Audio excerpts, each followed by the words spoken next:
Water falls గురించి మనందరికీ తెలిసిందే, కానీ బ్లడ్ ఫాల్స్ కూడా ఉంటాయని మీలో ఎంతమందికి తెలుసు? ఎస్, బ్లడ్ ఫాల్స్ కూడా ఉన్నాయి.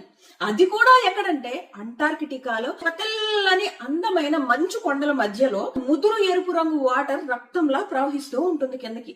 ఆ వాటర్ ఫాల్స్ ని బ్లడ్ ఫాల్స్ అంటారనమాట. ఇది ఒక నేచర్ వండర్. అసలు ఎందుకు అక్కడ బ్లడ్ ఫాల్స్ వస్తాయి? ఆ మంచు కొండ మీద ఒక లేక్ ఉండేదంట. ఆ లేక్ వేల సంవత్సరాలుగా కప్పబడిపోయి ఉండడం వల్ల అందులోని వాటర్ ఐరన్ రిచ్ వాటర్ అయిపోయి ఒక్కసారిగా పైకి ఉబికి వస్తూ ఉండడం వల్ల ఇప్పుడు తుప్పు పట్టిన ఇనుముని మనం వాటర్ లో వేసామనుకోండి, అది ఏమవుతుంది? కలర్ మారుతుంది కదా.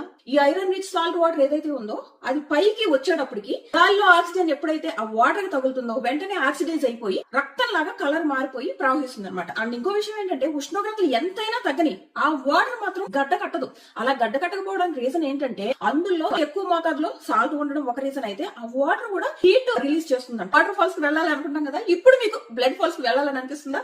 వీడియో నచ్చితే లైక్ చేయండి. అలాగే మరిన్ని వీడియోస్ కోసం ఫాలో అవ్వడం మర్చిపోకండి.